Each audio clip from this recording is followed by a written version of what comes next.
a nossa aula de promoção de vendas e nós vamos falar um pouco então sobre propaganda, né? Além daquelas formas já apresentadas de promover vendas, a gente tem outras formas de fazer propaganda, de divulgar o produto. Então, o objetivo da propaganda é criar, mudar ou reforçar atitudes mentais que vão influir no comportamento das pessoas. Então, a propaganda ela proporciona orientação para o consumidor. Uma boa propaganda concentra-se em uma só ideia vendedora e a associa à marca. Então, registra claramente a marca e amarra a marca ao benefício do produto. Ela envolve o consumidor, ou seja, ela capta e mantém a atenção do consumidor, além de trabalhar sua motivação. Ela deve ser crível, ou seja, o consumidor precisa acreditar nela e ser sincera. O exagero e a fantasia valem, mas não devem tentar enganar. Ela deve ser simples, clara e completa, não deixar mal entendido. E ela deve aproveitar bem o veículo de comunicação. A propaganda eficiente usa o veículo certo para o seu propósito. Então, aqui dentro de propaganda estão as diferentes formas e contém os diferentes veículos que as empresas utilizam para divulgar a marca, para divulgar novos produtos, para divulgar a identidade corporativa da empresa. Então, é a forma de comunicar para o consumidor que aquela empresa existe, que aquela empresa está fazendo uma promoção de preços, que aquela empresa está lançando um produto novo, que aquela empresa você pode comprar o produto daquela empresa em determinado lugar. Tudo isso a propaganda comunica. E por onde a propaganda comunica? Aqui, gente, a gente tem o perfil dos principais tipos de mídia. E, obviamente, quando a gente fala desses tipos de mídia, a gente está pegando o manual, uma das versões mais atualizadas que ele tem, mas, obviamente, que algumas mídias hoje em dia têm cada vez mais importância que outras, né? Mas aqui a gente trabalha com todas as possibilidades de mídia, então eu tenho aqui jornal, né? As pessoas ainda assinam jornal, isso é fato, e aí é interessante porque quando a gente pensa também no que a gente já viu aqui de segmentação, e que vocês provavelmente viram com a professora Poliana e com a professora Natane, é fundamental entender a segmentação de mercado para saber onde as empresas vão divulgar, onde elas vão fazer propaganda. Porque, por exemplo, se eu estiver comunicando com o público mais velho, em grandes centros, por exemplo, jornal pode ser uma ótima forma de divulgação, porque o público mais velho ainda lê jornal. Adolescentes, jovens adultos, muitas vezes não leem mais o jornal impresso, mas pessoas mais velhas assinam e leem jornal. Então, se eu quero comunicar alguma coisa para esse público, é uma boa forma. Jornais, por exemplo, de anúncio de coisas, né, de se vender terrenos, casas, carros, as pessoas ainda compram esses jornaizinhos informativos, por exemplo. Então, é uma possibilidade ainda utilizada, embora tenha uma importância relativa hoje completamente diferente daquela que já teve, por exemplo, há 20 anos atrás. Então, aqui, em relação ao jornal, eu tenho questão da flexibilidade, do time, é uma coisa periódica, né? É uma boa cobertura de mercado local. Então, se eu quero vender alguma coisa numa cidade, eu divulgo no jornal da cidade, que provavelmente uma grande parte daquela cidade vai ter acesso. Diria que já foi de uma ampla aceitação, hoje talvez nem tanto. E também, depois desses tempos de fake news, eu diria que jornais tinham alta credibilidade. Hoje eu não sei até que ponto, seria até interessante fazer uma pesquisa nesse sentido, até que ponto alguns veículos de comunicação têm a credibilidade que já tiveram antes, mesmo as mídias digitais, diante de tanta fake news, né? As limitações, o jornal tem vida curta, né? Ninguém fica lendo o jornal do ano passado. Em geral, depois que as pessoas que assinam o jornal leem o jornal serve para forrar a casinha do cachorro, embrulhar coisas para mudança e outras coisas desse tipo.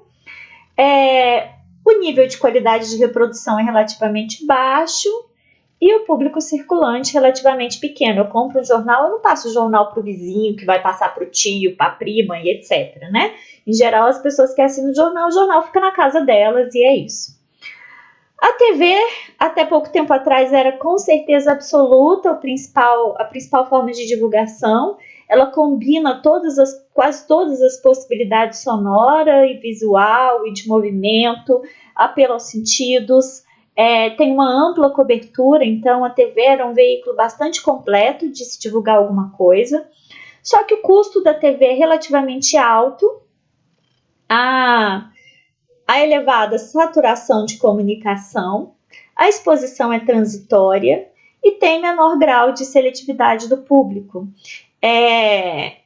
Isso depende também um pouco, quando a gente fala de seletividade do público, o que acontece? Lógico que é possível direcionar. Então, se eu quero vender, por exemplo, produtos agrícolas, eu vou colocar meu anúncio lá no intervalo do Globo Rural, por exemplo.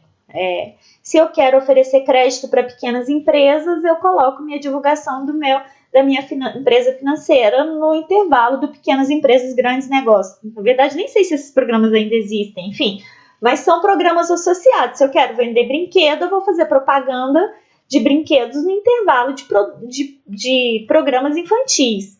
Então, as empresas elas têm como selecionar um pouco a depender da programação, mas a TV hoje em dia, o ano passado eu assisti uma palestra bem interessante de um dos representantes da Globo. Ele veio aqui no hotel dar uma palestra sobre marketing para falar da importância da TV. Até ganhei um livro, que eu tenho ele aqui em casa, mas eu acho os dados do livro bastante duvidosos, porque, obviamente, sendo da Globo, ele defende a importância que a TV tem nos dias de hoje ainda, mas ele apresenta dados tipo de 2006, 2008, 2010, e eu acredito que nos últimos 10 anos o potencial de divulgação da TV ele se reduziu consideravelmente. E agora, diante do contexto da pandemia, alguns até dizem que as pessoas têm voltado a ver mais TV e tal, mas com a questão das mídias digitais e do Netflix e outras coisas desse tipo, obviamente que a capacidade mais ampla de comunicação da TV ficou comprometida. A gente tem a possibilidade de envio de mala direta, né, para o público. Então, eu seleciono o público, eu posso personalizar. Sempre quando eu penso em mala direta, eu penso num colega de trabalho que ele dizia que ele ficava emocionado quando ele recebia aqueles cartõezinhos das lojas que ele comprava, desejando feliz aniversário para ele, né? E é interessante porque algumas pessoas de fato se comovem com esse tipo de correspondência, né? O custo é relativamente alto e muitas vezes pode estar associado para a maior parte das pessoas como uma correspondência inútil. A gente tem o rádio é usado em massa, talvez, né? Aqui é um outro mercado que foi profundamente revolucionado pelas classes mais altas, com possibilidades como Spotify, SoundCloud, que são possibilidades de se ouvir música, né, sem ter propaganda, quando você assina, mas para uma população de forma geral, o rádio ainda é uma forma de ter acesso a uma grande parte da população. Eu posso selecionar geográfica e demograficamente, então também posso, né, pensar a dona de casa, então vou vender coisas no rádio para a dona de casa no horário do almoço, que é a hora da dona de casa em geral ouvir rádio. Então dá para fazer isso e o custo do rádio é baixo. A apresentação sonora apenas, então em geral as empresas que se dão bem criando propagandas de rádio são aquelas que criam jingles boas, que ficam na nossa cabeça. Então, isso é importante, né? A forma como você vai criar aquele som, aquela divulgação, ela precisa ser muito bem elaborada. Se tem um menor grau de atenção do que na TV, obviamente, a exposição também é transitória pelo tempo que você paga ali pela divulgação na rádio. A revista ela tem um alto grau de seletividade geográfica e demográfica, então vou fazer divulgação, por exemplo, em revistas para adolescentes, ou vou divulgar em revistas de gamers, né, de pessoas que gostam de jogos. Então eu consigo selecionar bem. Alta qualidade de reprodução, muitas revistas são muito bem feitas. Em geral, a divulgação tem vida longa, porque revista é uma coisa cara, então não é uma coisa que as pessoas compram e jogam fora muito rapidamente. Em geral, elas guardam a revista. As revistas ficam disponíveis em locais como consultórios médicos, salões de cabeleireiro e coisas desse tipo. Então, ela tem uma boa circulação de leitores. O espaço precisa ser comprado com muita antecedência. E é preciso ser pensado, porque a divulgação em revista também não é uma coisa muito barata, em especial em grandes revistas. O outdoor tem flexibilidade, alto grau de repetição de exposição, tem um baixo custo e uma baixa concorrência. Em geral, a gente tem na cidade algumas empresas que produzem outdoors. Você paga pelo local e também pelo material, né, produzido pela empresa. A última vez que eu pesquisei ficava em torno de mais ou menos 150, 180 reais um outdoor. E aí é uma forma, né, de você divulgar para um público grande, mas para uma área que aquele público circula, então até certo ponto tem uma seletividade de público. E você tem uma limitação criativa que eu vou dar alguns exemplos para vocês que vem sendo rompida aqui com inovações aqui na área de marketing. A gente tem as antigas páginas amarelas, que tem excelente cobertura local, tem alta credibilidade, ampla cobertura e baixo custo. Muitas cidades, essa questão das páginas amarelas ainda é uma forma importante de acesso à informação. Aí vocês me perguntariam, nossa, professora, mas hoje em dia eu procuro lá no Google, eu consigo encontrar as informações de qualquer lugar. Depende, né? Muitas pessoas mais velhas ainda preferem recorrer a algo escrito para pesquisa e tal. E aí pode ser uma alternativa, embora cada vez menos utilizada. O espaço precisa ser comprado com muita antecedência, você também tem uma limitação criativa. E apesar do baixo custo, para pequenos empreendedores, qualquer forma de divulgação é relativamente cara, né, gente? Um amigo meu que é chaveiro, uma vez colocou lá na divulgação do Guia Sei, e eu lembro que era acho que tipo 4 mil reais para fazer um anúncio de meia página no Guia Sei. Era relativamente caro, né, para um negócio pequeno. A gente tem os boletins informativos, que a seletividade é muito alta, o controle, né? Eu tenho um bom controle aqui, um custo relativamente baixo, mas os custos podem fugir do controle, então tem que se ter um controle sobre isso. Eu tenho os folhetos, que dão flexibilidade, eu posso identificar para quem eu vou entregar. Aqui eu preciso controlar, né? Eu não posso produzir demais. E tem também a forma como esse folheto vai chegar nas pessoas. Aquele pessoal distribuindo coisas no semáforo, para algumas empresas pode ser até interessante, para outras não, o consumidor nem vai olhar. Eu sou uma pessoa que eu presto atenção nos anúncios que são entregues no semáforo, mas cada dia menos as pessoas andam receptivas, né? Abrir o vidro dos carros para pegar esses panfletos, folhetos. Confesso que eu sou muito pouco receptiva a panfletos colocados no meu carro, daqueles que a gente só vê depois que a gente começa a andar e ele está atrapalhando a dirigir, então isso precisa ser pensado. O telefone, muitos usuários, dá para atingir muitos usuários, a oportunidade de dar um toque pessoal, só que o custo é alto e a gente está de saco cheio de receber telefonema oferecendo as coisas, né, gente? Então isso é uma coisa que precisa ser muito bem pensada. Eu, particularmente, tenho bastante resistência em chamadas telefônicas, talvez por conta da Algar. A Algar me liga toda semana para me oferecer produtos que eu já tenho e que, inclusive, eu sou cliente dela. Fico pensando em como a empresa de tecnologia pode cometer um erro desse, né? Como que ela não sabe que meu celular, o meu aparelho telefônico fixo de casa, que eu devo ser uma das únicas pessoas no planeta que ainda tem telefone fixo, e a minha internet são todas da Algar e ela me liga para me oferecer plano toda semana, assim, eu não entendo como ela não sabe que eu já sou cliente, né? É um erro aí dentro de uma empresa de tecnologia inaceitável.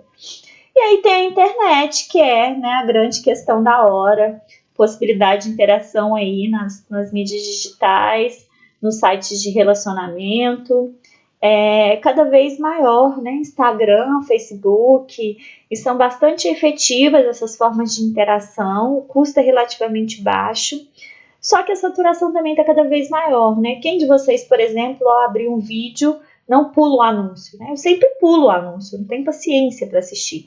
Mas, ao mesmo tempo, essa interação ela pode ser bastante positiva. Hoje, por exemplo, eu estava numa das redes sociais e aí apareceu uma propaganda de um produtor local de queijo. E eu tenho privilegiado os produtores locais. Aí eu cliquei no post, enfim. Só o fato de eu clicar no post gerou uma mensagem do produtor de queijo para o meu Messenger, perguntando se eu desejava saber mais informações do produto e tal. Então, é uma forma bastante eficiente de relacionamento com o cliente, né? Por ali eu poderia ter perguntado o preço, se eles entregam, maiores informações sobre o produto, e aí seria uma forma bastante efetiva, inclusive porque faz com que o consumidor vá atrás, né? uma boa propaganda em redes sociais, por exemplo, o consumidor procura para saber exatamente de onde vem aquele produto, o que é aquele produto, como é que ele pode comprar, como é que ele pode pagar. Então, a internet, ainda mais em tempos em que as pessoas estão isoladas socialmente, muitas delas, né, se torna uma forma extremamente relevante, tanto de fazer propaganda quanto de vender os produtos. Aqui tem algumas soluções criativas que eu tinha comentado, de outdoor. Então, o outdoor aqui do Açaí da Terra, que fica aí bem pertinho do Instituto. Eles criam propagandas que eu acho que são fantásticas na época do inverno, porque é uma época que a sazonalidade afeta negativamente o negócio deles, né? As pessoas, obviamente, tomam menos açaí no inverno, então eles criam campanhas de inverno para vender os produtos do cardápio de inverno. Então, tem aqui esse outro outdoor também, teve aí bem pertinho do Instituto, eles colocaram esse outdoor, que é um outdoor que tinha uma xícara, e aí da xícara saiu uma fumaça de verdade para divulgar o chocolate quente deles. E ficou bem interessante. Eu conheço várias pessoas que foram na Açaí da Terra só para tomar o chocolate quente por conta do outdoor que eles criaram. E é interessante porque, olha, o local que eles colocam o outdoor é perto ali da onde está o açaí, né? Então, as pessoas que estão ali na proximidade vêm e já estão lá perto e vão lá e experimentam o produto.